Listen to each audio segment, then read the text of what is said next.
Okey, kita akan mula dengan kelas kita tentang pelayanan pastoral. Alright, modul nombor 1 ialah ini yang akan kita bincangkan dalam kelas kita. Ya, bahan-bahan. Nombor 1 persiapan, 2 hubungan, pelayanan dan juga kepimpinan menjadi seorang pastor.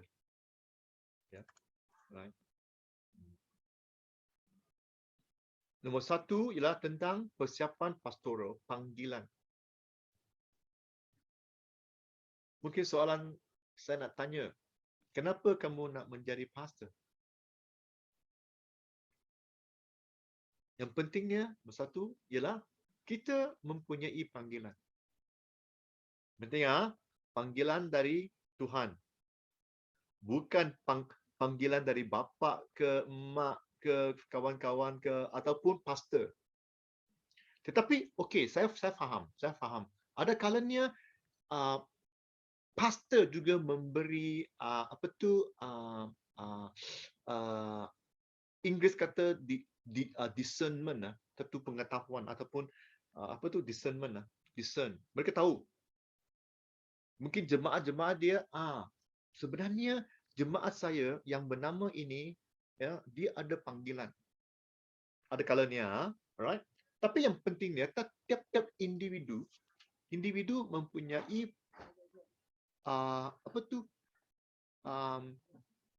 panggilan mereka bersendiri.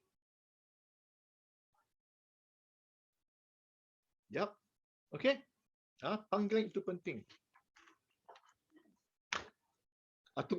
Tunggu ada hal sikit.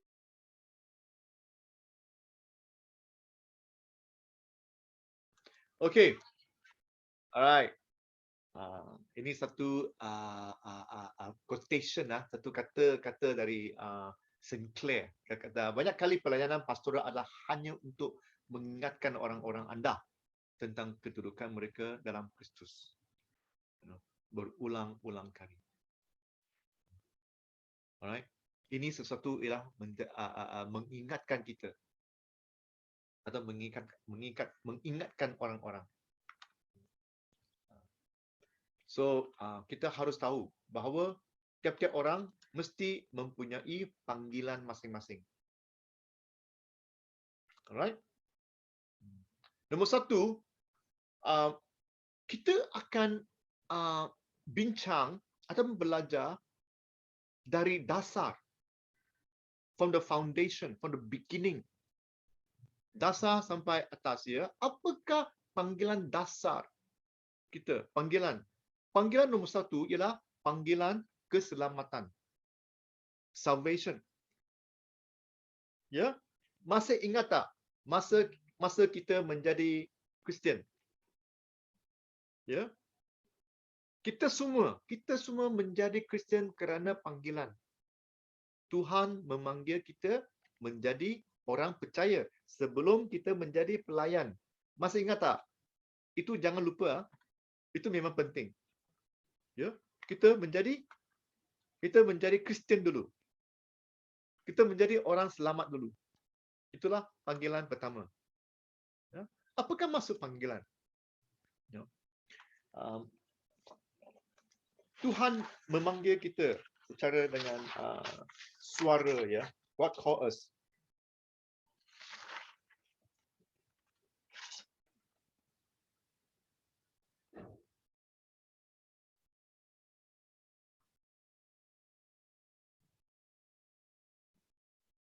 Tuhan memanggil kita untuk menjadi orang percaya.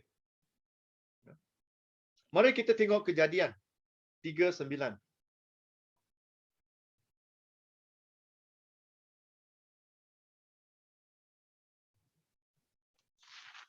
Boleh tak sesiapa baca Kejadian 3:9? Kejadian 3:9. Tetapi Tuhan Allah memanggil manusia itu dan berfirman kepadanya, "Di manakah engkau?"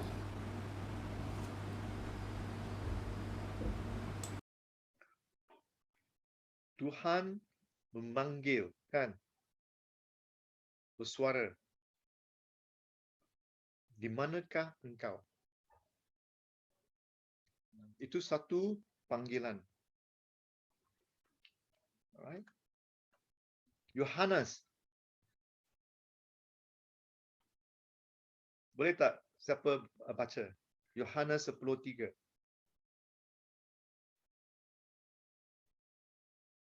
Yohanes 10:3. Untuk dia penjaga membuka pintu dan domba-dombanya mendengarkan suaranya, dan ia memanggil domba-dombanya masing-masing menurut namanya dan menuntunnya keluar.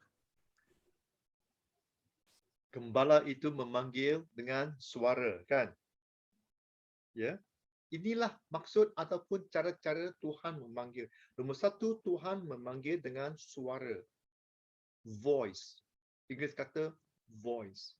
Dan Yohanes 10:3, dia mengatakan bahawa gembala memanggil, saya nak katakan, memanggil domba-domba dengan nama. Johnny, betul tak?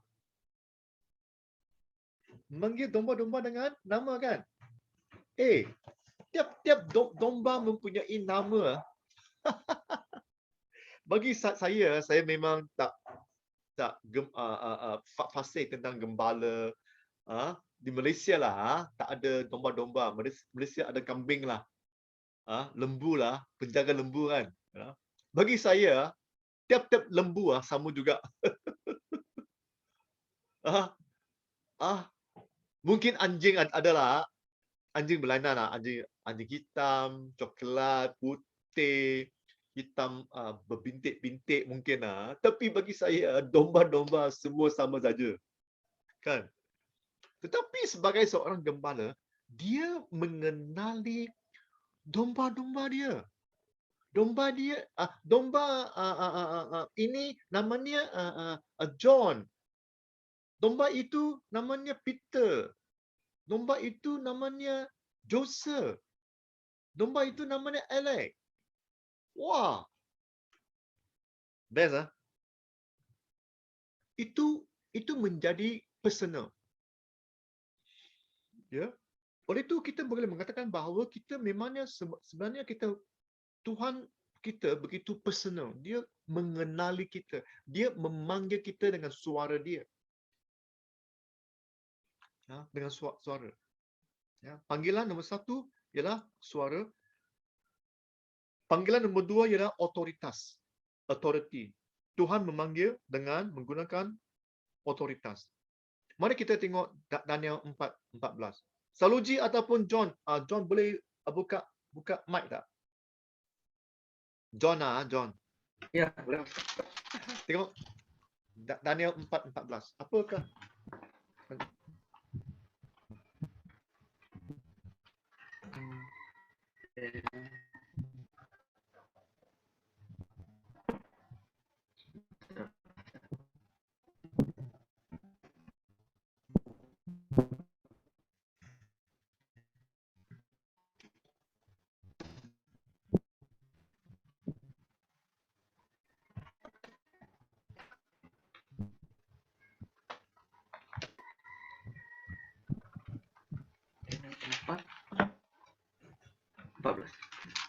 Dengan 4 ayat 14. Dia berseru dengan suara nyaring dan berkata demikian. Tebanglah pokok itu dan potonglah cabang-cabangnya, guburkanlah daunnya dan hamburkanlah buahnya. Biarlah binatang-binatang lari dari bawah naungannya dan burung-burung dari cabang-cabangnya.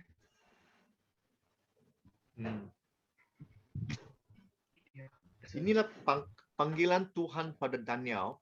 Ya, ini panggilannya bukan hanya bersuara tetapi otoritas, authority. Ya, supaya Daniel akan melakukan sesuatu. Itulah panggilan pada Daniel. Tengok lagi satu kejadian. Ya. Bukan kejadian, sorry ya. Nanti ya.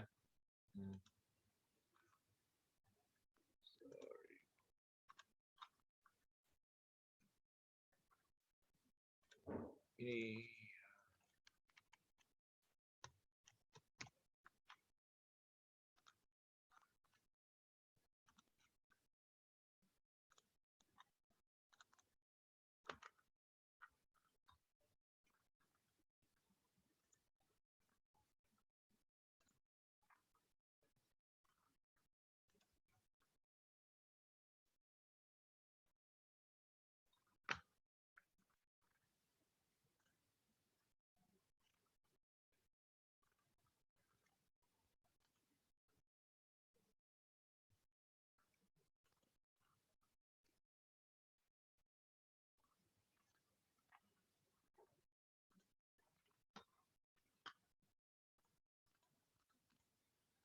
Okey, kita tengok kisah. Kisah Rasul-Rasul 4:18. Saluji boleh baca tak? Ya, Pastor. Boleh ya? Tengok kisah Rasul-Rasul ya 4:18.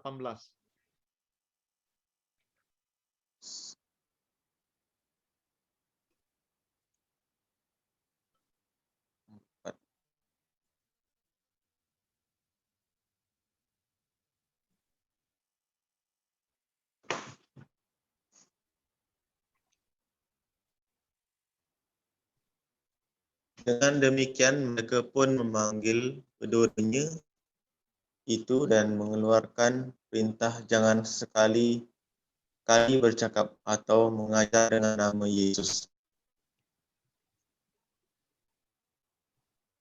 Ya, Hello, Pastor. Boleh itu ya, boleh dengar? itu apa tu? Itulah tentang panggilan apa tu panggilan authority ya, otoritas.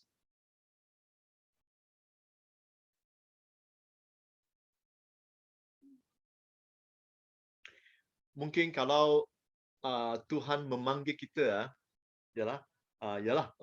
memanggil kita menjadi pelayan-pelayan pastor itu memang panggilan otoritas kan.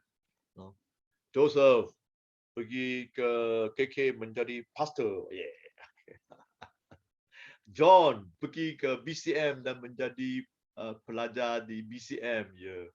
John pun datang dari, saya masih ingat John datang dari Sarawak, datang ke BCM. Yeah. Right. Saluji, saya masih ingat ya. Kita kenali di MTBC ya. Itulah panggilan Tuhan. Ini cara-cara memanggil ya. Dan sekarang kita tengok ada juga memanggil secara pelawaan. Mari kita tengok Matius 9:13.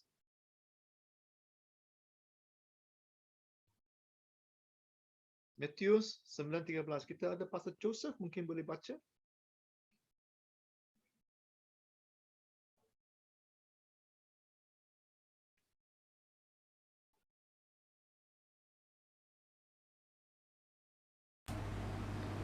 Matius 9 ayat 13.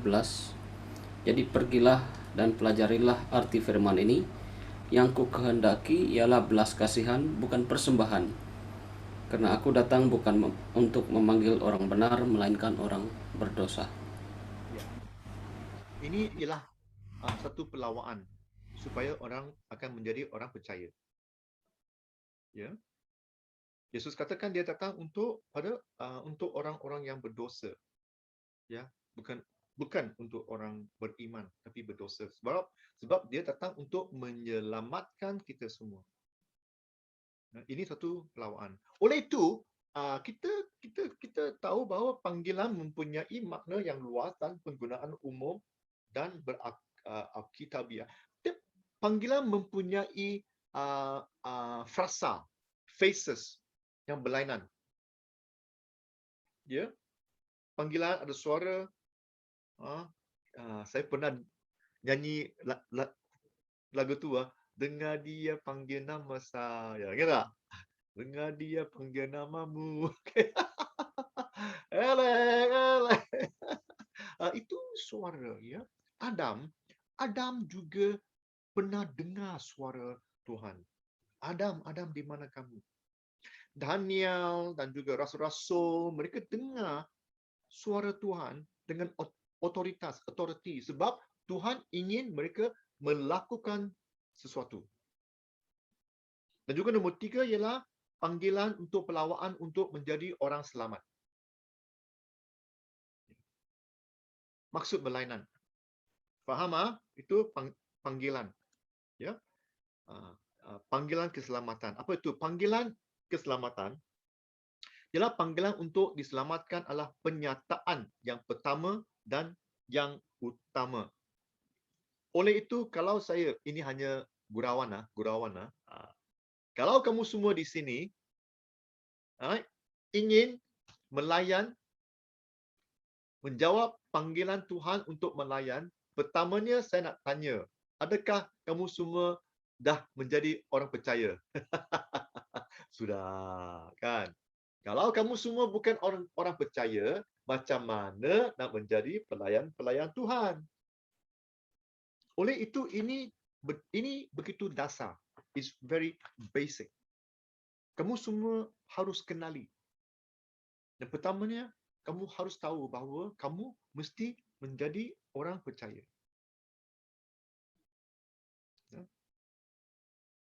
Kita harus mempunyai pengalaman kepercayaan. Pengalaman hidup baru, new life. Ya.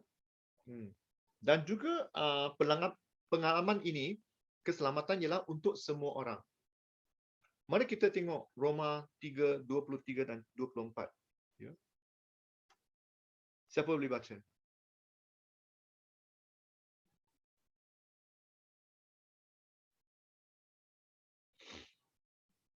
Roma 3 ayat 23-24. Karena semua orang telah berbuat dosa dan telah kehilangan kemuliaan Allah, dan oleh kasih karunia telah dibenarkan dengan cuma-cuma karena penebusan dalam Kristus Yesus. Ya. Berapa banyak orang yang berdosa? Johnny? Semua orang, Pastor. Semua orang berdosa. Oleh itu, panggilan ini ialah untuk semua orang yang berdosa. Ya. Tiap-tiap orang yang berdosa mempunyai peluang untuk diselamatkan. Itulah panggilan keselamatan. Ya. Mari kita tengok Yohanes 6:37.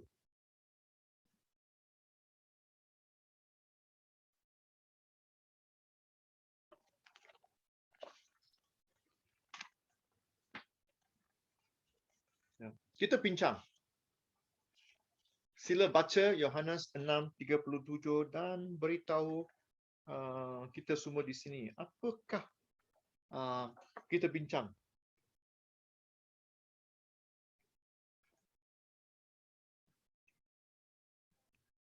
Apakah tentang keselamatan ini? Siapa boleh beritahu?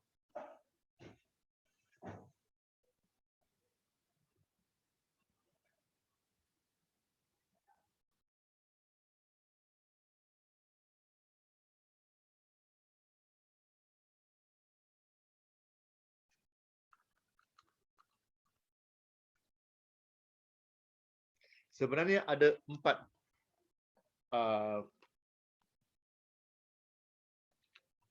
ayat di sini ya.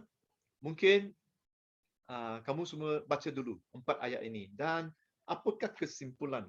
Mengatakan bahawa bertanya, ya, apakah tema-tema, apakah yang dapat kamu lihat ya di dalam 4 ayat di sini tentang panggilan keselamatan?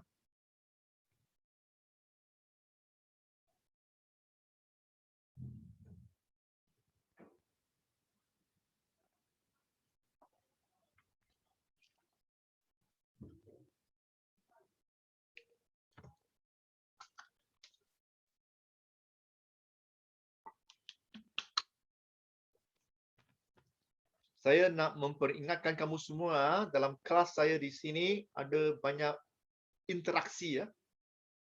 Banyak interaksi, banyak perbincangan ya. Ingatlah, bukan hanya saya bagi nota kamu tulis, siapa pun boleh tulis nota. Ya. Tapi ya. Kalau kamu dah ada jawapan, sila beritahu.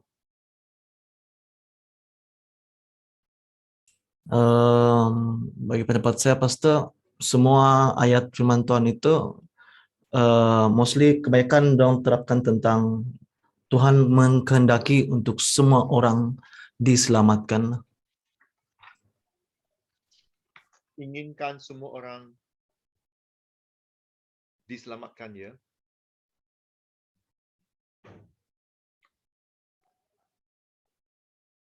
Dan Tuhanlah ya yang membekalkan ataupun keselamatan itu datang dari Tuhan, kan? Ya. Tuhan mempelawa ataupun memanggil orang-orang menjadi orang percaya, dan Tuhanlah ya yang memberi keselamatan, bukan manusia. Ya, kita memang tidak dapat ya menyelamatkan kita sendiri. Keselamatan hanya datang dari Tuhan. Amin. Yap. Amen. Yap. Apakah respondan kita? Apakah cara-cara kita respondan kepada Tuhan? Ya. Nombor satu, kita harus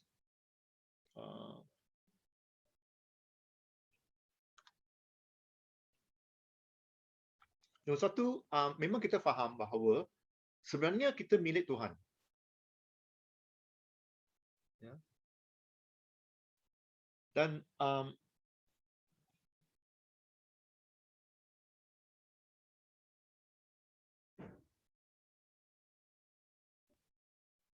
apabila kita berespondan, apabila kita mengaku ya yang kita orang bersalah, bukan bersalah, berdosa, ya, kita berespondan mengatakan bahawa panggilan itu datang dari Kristus. Pelawaan itu datang dari Kristus. Dia yang memanggil. Nombor dua, dia Yesus menang ataupun mati di kayu salib. Ya. Dan kita pun tahu ataupun percaya ya, dan juga kita tahu bahawa kematian Yesus di salib ialah untuk menyelamatkan orang-orang yang berdosa, ya. Oleh itu, apakah tindakan, apakah yang harus kita lakukan ialah untuk menjadi orang percaya bahawa Yesus itu memberi hidup pada kita, dan kita juga mempunyai meneruskan hidup kita. Ya, bergantung pada kepercayaan dan respondan kita pada tujuan Tuhan, iaitu menyelamatkan kita semua. Dan apa yang harus kita lakukan ialah untuk mengaku, confess, ya, confess, right? Mengaku pada Yesus, berkongsi keselamatannya yang luar biasa. Luar biasa. Itulah panggilan. Sebenarnya panggilan ini pada masa perjanjian lama dah ada. Bukan hanya perjanjian baru, perjanjian lama. Mereka juga mempunyai cara-cara panggilan ya untuk diselamatkan. Oleh itu di perjanjian lama mereka menyembah ya, offer domba-domba untuk menyelamatkan mereka panggilan. Memang kelas nombor satu ini begitu dasar, ya, very foundation, very basic, ya, basic ialah tentang panggilan nombor satu. Kita harus tahu bahawa panggilan nombor satu, ya, Tuhan pada kita ialah panggilan keselamatan. Okey, ada apa-apa soalan? Kalau tak ada soalan, Tidak, Pastor. ada, kita ambil masa. Kalau boleh kamu semua lengkapkan ayat-ayat di sini. Ada 6 soalan. Boleh tak? Lengkapkan, ya. Dan kita akan ambil masa rehat 15 minit sekarang. Sekarang pukul 10.30, sila balik pukul 10.45. Boleh? Okey. Kita tengok panggilan ya. Lagi. Panggilan menjadi pelayan. Right? Kita mengaktifkan. Kita pengaktifan ya. Diaktifkan untuk melayan. Mari kita tengok 1 Korintus 12. Okey. Tak payah baca di sini, tapi kamu semua baca sendiri dan lepas itu beritahu saya, kita bincang ya, apakah tentang 1 Korintus 12 sampai 28, apa dia? Adalah satu, Pastor. Selalu Ji, apa?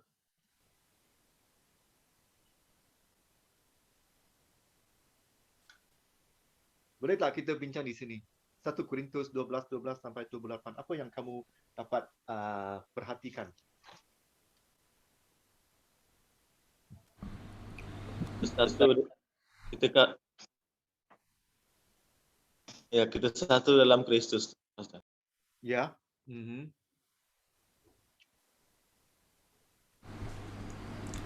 Ya, 1 Korintus 12 sampai 28. Ini adalah penjelasan berkenaan bahwa kita dipanggil sebagai anggota tubuh Kristus. Ya, anggota. Yang pertama, dan sebagai anggota itu memiliki peranan masing-masing dalam tubuh Kristus, yaitu melayani. Dan seterusnya, anggota tubuh tidak menghakimi anggota tubuh yang lain, akan tetapi melengkapi dengan fungsi sesuai dengan panggilan ataupun peranan anggota tubuh. Ya. Baik.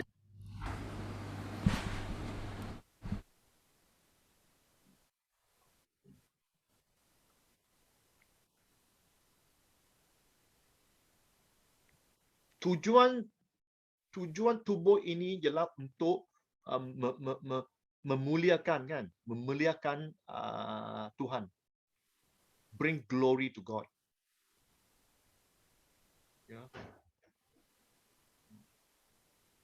Ada beberapa perkara saya hanya beritahu sekarang ya, mungkin kita akan bincang ya pada hari yang lain. Ya, peranan ataupun peranan kita sebagai pelayan ialah nombor 1 ialah untuk melengkapkan tubuh Tuhan, tubuh Yesus, tubuh Kristus, body of Christ, melengkapkan ya.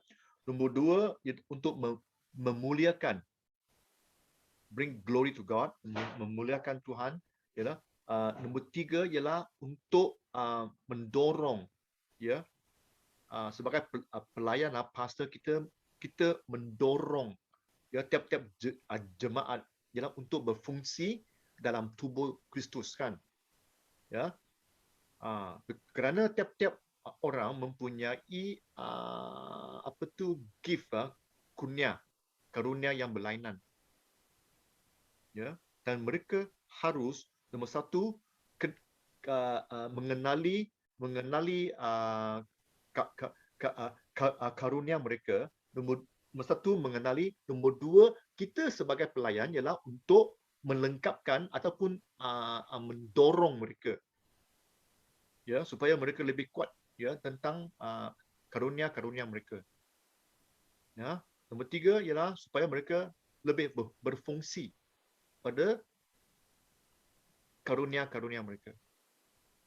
Itulah tugas kita sebagai pelayan. Ya. Dan apabila orang menjadi orang percaya, ya, mereka ialah ahli dalam tubuh Kristus. They are in the body of Christ. Tiap-tiap jemaat. Ya, kalau kita menjadi pastor satu gereja, mesti faham bahawa tiap-tiap jemaat mereka ialah ahli dalam tubuh Kristus. They are part of the body of Christ. Ya. Tuhan pemberian rohani, gift, ya. Tuhan melimpahkan kasih-Nya kepada tubuh Kristus.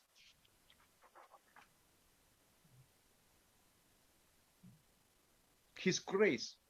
Kita harus tahu bahawa God's grace, apa yang kita perolehi ialah tentang kasih yang Tuhan telah memberi pada tubuh Kristus.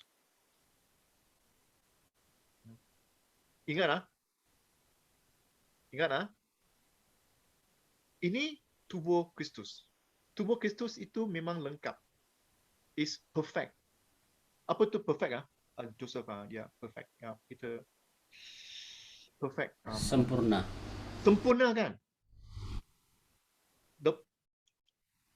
Kristus sempurna, Tuhan sempurna, tubuh Yesus sempurna, dan kita kita sebagai ahli-ahli jemaat, kita tidak sempurna. Ya? Setuju tak? Kita memang orang tidak sempurna. Tuhan yang sempurna. Tetapi Tuhan memberi karunia pada kita, orang yang tidak sempurna, untuk melengkapkan tubuh Yesus yang sempurna. Wow. Kalau kamu semua tak tak setuju bahawa ini kasihnya, the grace of God, saya tak tahu apa itulah. Itu memang kasih yang Tuhan memberi karunia pada tubuh, pada jemaat yang tak sempurna untuk melengkapkan tubuh Kristus yang sempurna. Wow, itu memang kasih. That's the grace of God. Setuju tak? Nampak? Setuju, Pastor. Oleh itu kita, wow, ya Tuhan begitu kasih pada kita semua. Ya. Itulah panggilan kita untuk melayan, ialah menunjukkan tentang hubungan seseorang dengan Kristus. Ya, hubungan dan juga memenuhi keperluan tubuhnya. Tubuhnya ialah untuk tumbuh. Lebih lengkap. Kerana tiap-tiap tubuh Kristus, body of Christ, terutama sekarang ya, kita katakan tubuh Kristus ialah gereja-gereja ya. Right? Yesus menubuhkan gereja-gereja ataupun kita menjadi pelayan di gereja ialah untuk melakukan sesuatu. Kelengkapan tubuh Yesus ialah untuk gereja-gereja melakukan sesuatu. Sebenarnya tugas utama gereja-gereja ialah untuk membuat penginjilan, menyebabkan lebih ramai orang menjadi orang percaya. Bukan menjadi kelab sosial. Ya. Bukan untuk menjadi kelab parti sahaja, tapi untuk membuat penginjilan. Oleh itu, ya, tubuh Kristus ini mesti lengkap supaya kita dapat melakukan penginjilan. That's the call of the church, is to evangelize. Okay. Dan juga pelayanan tidak terbatas pada waktu pemujaan formal. Juga hanya untuk sementara atau pilihan. Tidak ada. Pelayanan ini 24 jam, 7 hari seminggu, 24/7.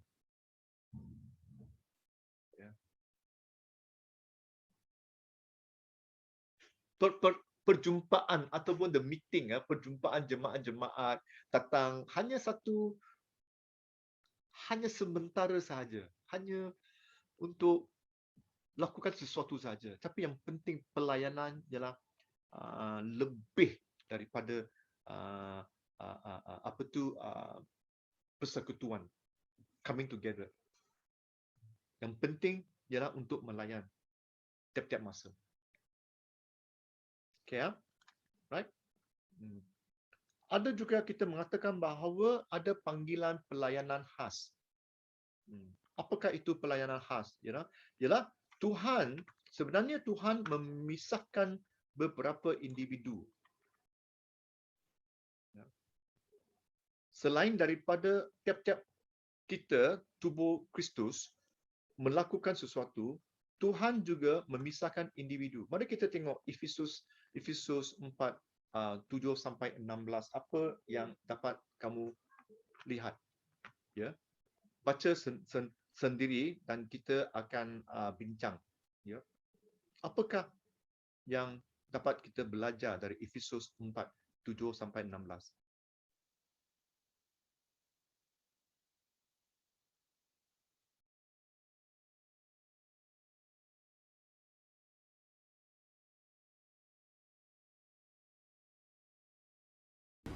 5 jabatan pelayanan.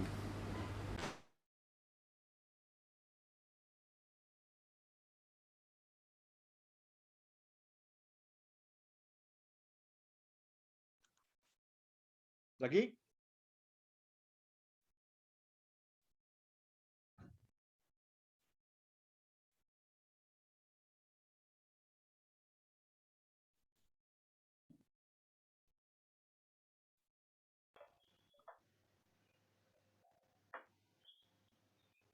Menyediakan orang yang saleh untuk melayani dan untuk meneguhkan tubuh Kristus.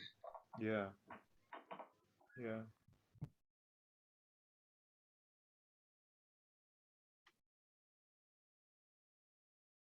Di sini kita juga dapat lihat bahawa panggilan itu mempunyai ada kalanya kita katakan special lah, special ministry. Ya.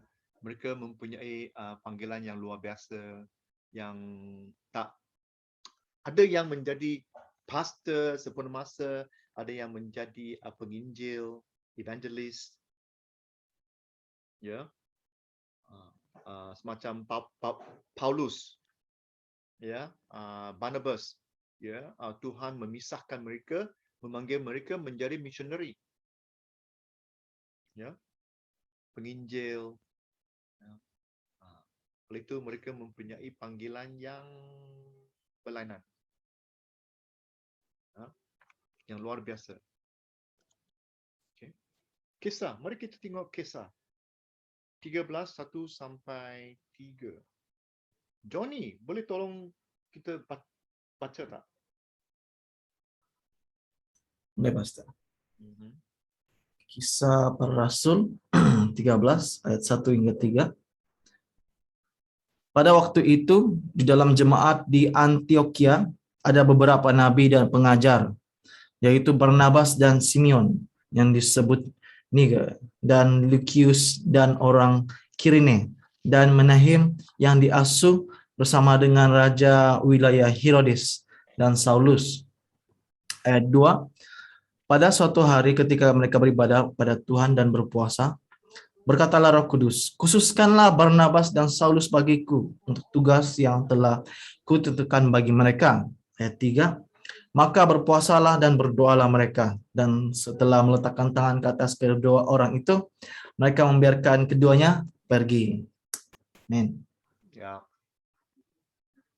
Paulus dan Barnabas dihantar, ya, dihantar untuk melakukan kerja ya Tuhan. Ya. Yang pertamanya kamu harus tahu bahawa mereka bekerja sama, sehati sejiwa. They are one accord. Right? Di dalam tiap-tiap gereja ini memang penting. Tugas kita sebagai pelayan, tugas kita sebagai pastor ialah supaya tiap-tiap jemaat kita bekerja sama. Bukan untuk berpisah, bergaduh lah, memberi pendapat yang berlainan lah, tetapi mereka sehati sejiwa. Satu caranya ialah untuk untuk bekerja sama sehati sejiwa ialah pemimpin-pemimpin harus melayan Tuhan, terutamanya menggunakan karunia-karunia yang diberi oleh Tuhan. Ya. Dan juga itu memang pentingnya. Yang penting ialah mereka tahu bahawa Roh Kuduslah yang memerintahkan mereka untuk pisahkan Barnabas dan Saulus. Mereka berdoa. Ingat tak, Johnny, tadi kamu Johnny bacakan, mereka berdoa kan? Mereka menunggu. Ya. Jangan tergesa-gesa, terutamanya melakukan sesuatu untuk Tuhan. Jangan tergesa-gesa. Kita harus ikut masa Tuhan. God's timing. Bukan masa kita, ya, tapi masa Tuhan. Ya. Dan kita juga harus tahu bahawa Roh Kuduslah yang memulakan panggilan. Dia lah yang memanggil. Bukan saya. Bukan pastor. Tetapi Roh Kudus. Tuhan yang memanggil. Setuju tak? Ya. Itulah soalan yang saya tanya kamu semua awal-awal. Siapakah yang memanggil kamu? Mesti Roh Kudus, mesti Tuhan.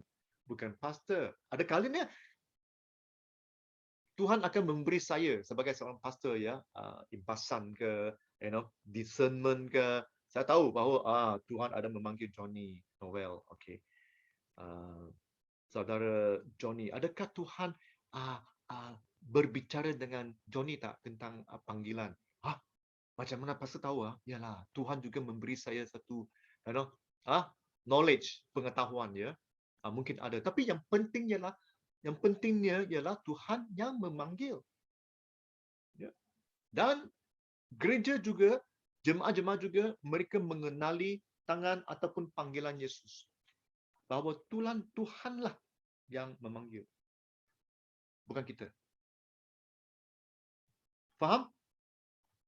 Sampai setakat sini ada apa-apa soalan ataupun perbincangan?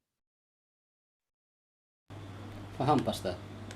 Okey, ya? Okey, Pastor. Yap. Okey, sekarang tengok, wah, ini special, ya. Pelantikan. Pelantikan seorang pastor. Kita tengok apakah pelantikan tu. Nombor satu, kita tengok Amsal. Saya akan bagi beberapa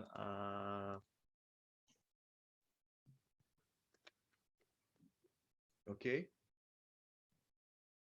Kita semua sini tahu apakah Amsal 23 kan? Tentang gembala domba, ya kan? Kalau boleh, saya akan bagi kamu semua 5 minit untuk baca ayat-ayat di sini, ya, dan kita akan bincang. Tadi saya sudah katakan bahawa kelas ini banyak perbincangan. Alright? Tolong baca dan kita akan bincang. Oke, Pastor.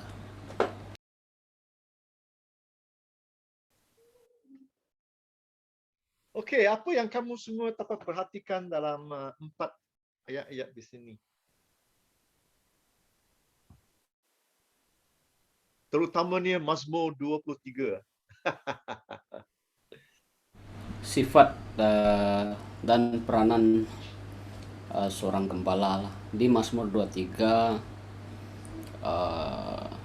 Tuhan adalah gembala yang baik lah.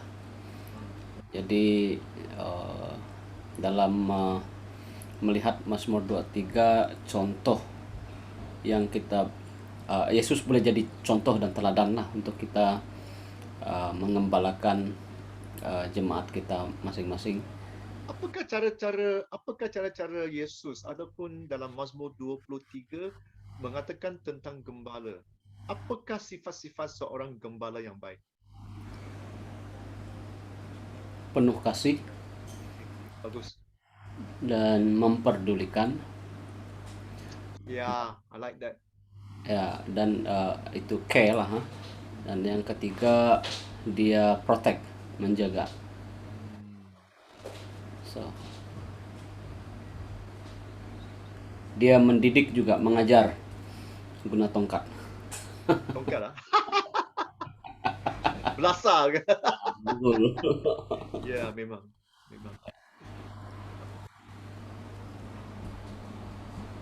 Ya, itu. Lagi? Yang lain mungkin boleh juga. Okey. Lagi siapa nak memberi lebih pandangan tentang gembala? Yesus, Joseph, Yesus juga mengatakan bahawa dia willing, dia pun menggadaikan hidup nyawa dia kan, willing to give his life. Correct, ya. Seorang gembala, mereka akan bukan memberi tapi menggadai, give his life. Mengorbankan. Mengorbankan, bagus. Ya, mengorbankan. Betul tak?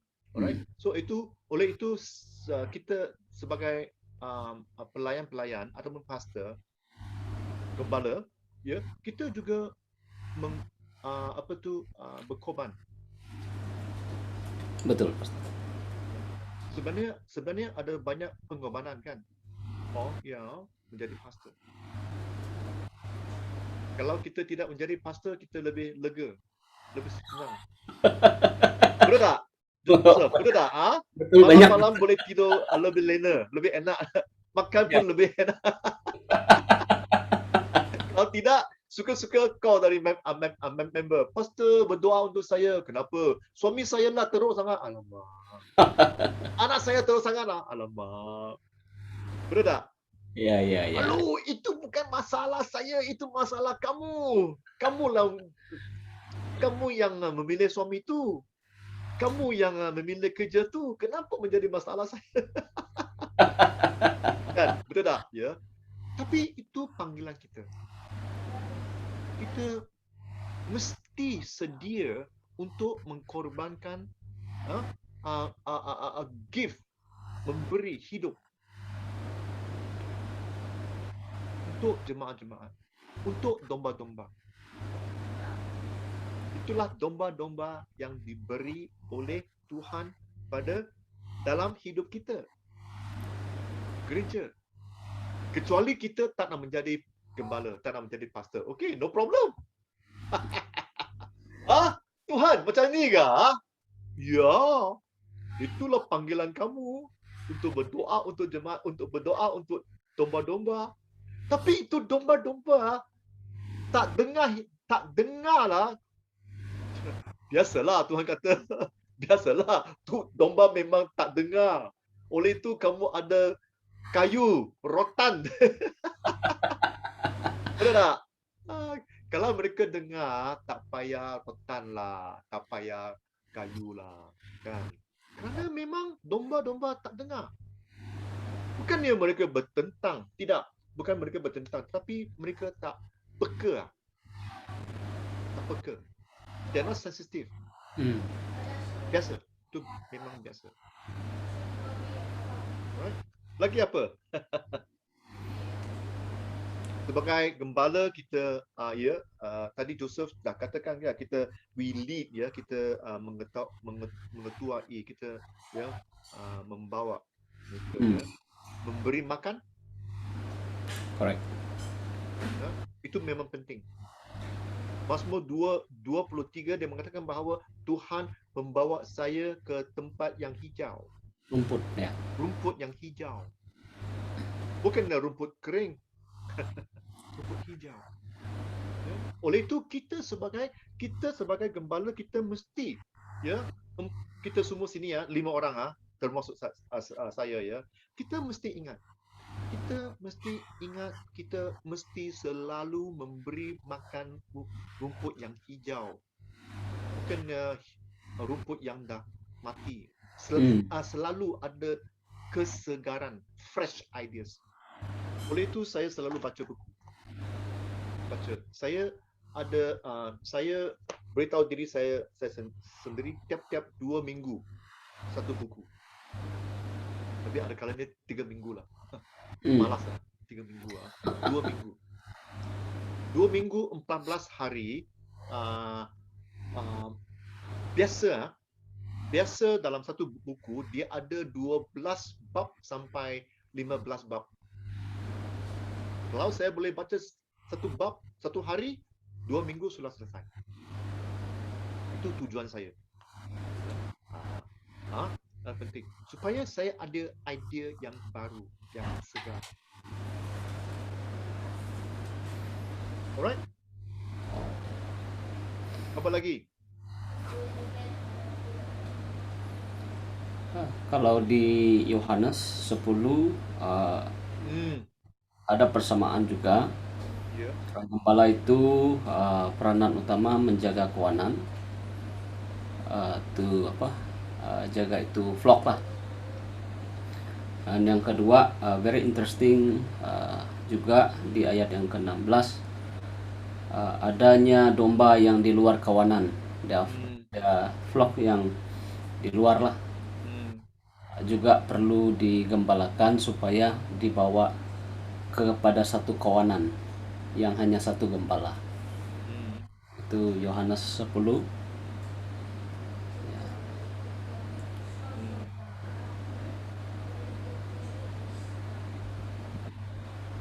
Beli domba, Pastor. Tambahan sikit, Pastor. Hah? John, Ah. Tambahan sikit, Pastor. tambah.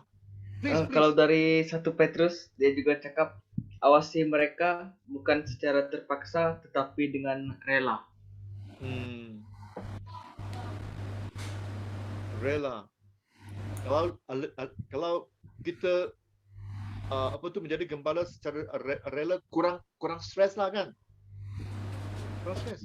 Dan kita willing, kita rela.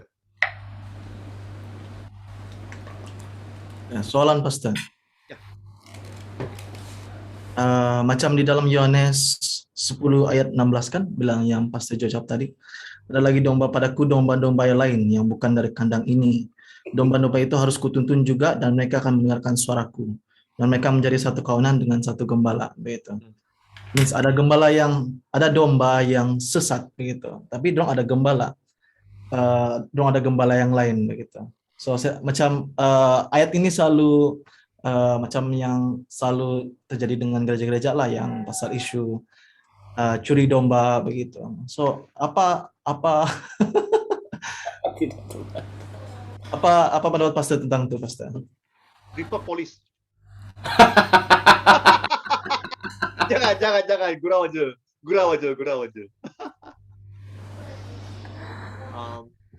Biasalah. I think ya kalau dia daripada perspektif I don't Sorry ya. think Tunggu. Saya pause. Saya bukan nak mengatakan bahawa kita harus excited tentang khotbahan, tentang apa yang nak lakukan di dalam gereja, ya. Tapi kita mesti ada idea yang baru, fresh idea. Ya. Dan jangan hilang fokus bahawa tujuan utama satu gereja ialah tentang penginjilan. Memanggil orang dari kegelapan kepada terang Tuhan. Itulah tujuan utama yang penting. Jemaat-jemaat mereka nak datang gereja saya dari gereja lain. Bukannya saya pelawa, mereka nak datang. Right? Okey ya, Johnny. Ya, Pastor. Thank you. Ya. Ini memang susah nak jawab, tapi we are open. Kita boleh bincang secara terbuka. Ya. Okey, apakah kerja-kerja dan tanggungjawab seorang pastor? Nombor 1 ialah memberi galakan pada orang yang kesepian, duka yang berduka. Right. Galakan. Macam Mazmur 23 ada mengatakan bahawa bukan Yohanes ya. Yohanes juga ada mengatakan bahawa domba-domba yang luka kan. Ya, mereka nak mengubati mereka. Now, Johnny mesti faham sebenarnya kegembalaan mereka mempunyai ketua gembala.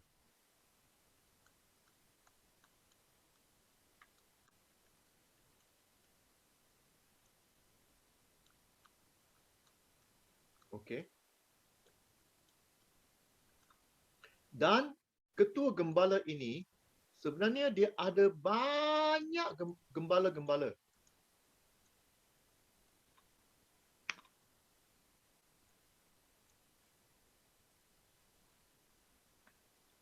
Okey, banyak gembala-gembala. Tiap-tiap gembala mereka hanya jaga 100 domba. Alright?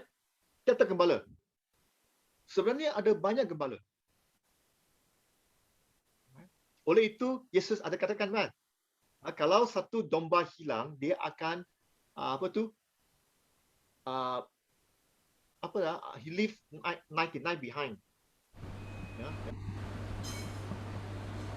99 dan dia akan pergi cari satu domba yang hilang. Pernah dengar kan? Kenapa 99? Kerana satu gembala hanya boleh jaga 100 domba sahaja. Right?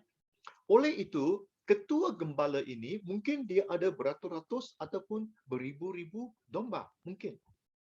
Oleh itu, ada kalanya domba-domba yang hilang. Kerana gembala itu terlalu banyak domba kena jaga.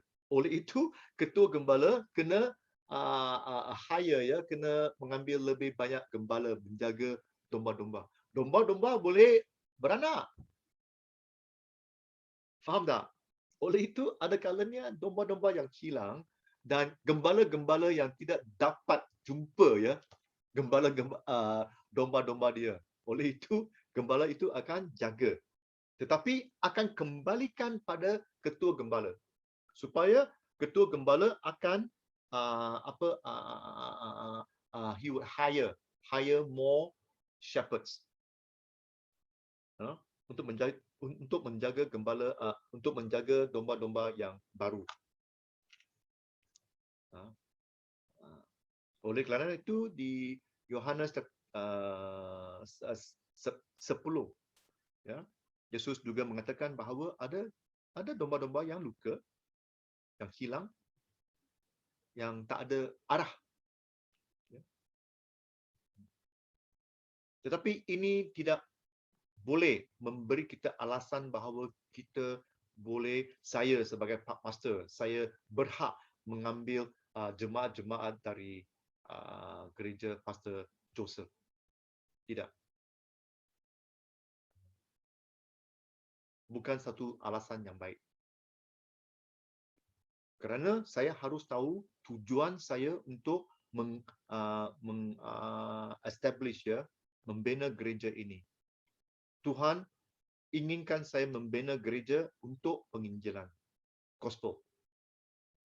Bukan, ya, bukan mempelawa jemaat-jemaat dari gereja lain. Tidak, saya memang tidak setuju. Okey. Ini satu tanggungjawab. Nombor dua ialah untuk membetulkan tanggungjawab saya sebagai seorang gembala, ialah untuk membetulkan saudara yang keliru. Ya, memberi counseling ataupun memberi mereka pelajaran Alkitab yang benar, ya. Mengajar firman Tuhan, teaching God's word, right? Dan juga mengasuhi orang-orang yang baru bertobat, yang baru menjadi Kristian, right? Memberi teladan yang baik, dan juga kita mendorong dan menegur mereka yang salah dengan authority. Ya, authority. Okey. Ada apa soalan di sini lagi?